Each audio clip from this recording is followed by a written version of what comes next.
There's a fascinating survey that Ashley Madison, the dating website for people who cheat and are looking for someone to cheat, did, where they found that 7 out of 10 of their most popular states voted Republican in our last election. Now, that's not saying necessarily that there's more Republicans than Democrats on the site.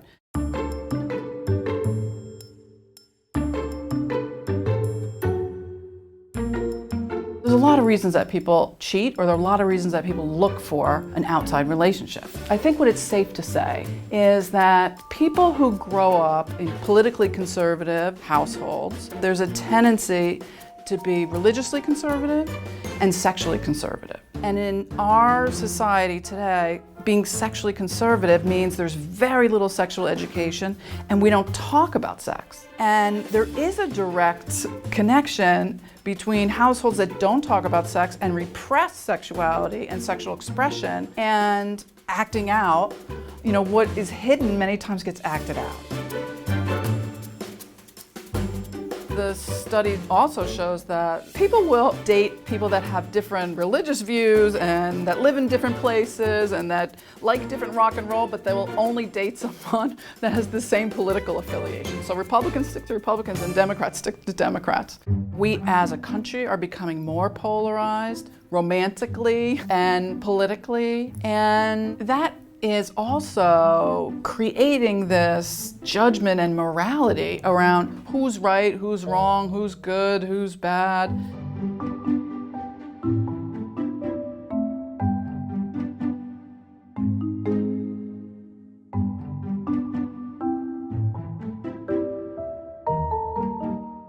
Is politics affecting that? Like, what are our political figures really teaching us and our children about telling the truth? We have been given this idea as a society that we should turn over our trust to people that we know are not trustworthy. We've seen so many signs that we should not trust the people that we hand over our power to. And yet, we blindly do it every day. I wish I knew how many Republicans, were sliding their foot over to the stall next to them. Because it seems like every day we hear another story, or another story of a big mega church guy who is sleeping with prostitutes. I'm amazed that this country has come to a place where the President of the United States has had 3 wives, children from all different marriages, has clearly had multiple affairs, and speaks in such horrifying ways about women, and he's not lying about it. I mean, the reality is a lot of presidents have cheated. Interestingly, when Clinton cheated, we blamed Hillary.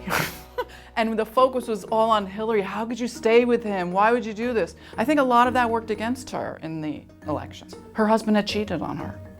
And so how could we trust her? And yet, look what we have now. A cheater in the White House. That whole societal function around female sexuality is part of that sort of repression. And that is right now a big part of our political agenda and what's going on politically. And that's incredibly terrifying. However, I do think it's empowering women to step up and have more of a voice. I don't think it's going to be a voice around creating more conflict. I think our power is in finding our pleasure.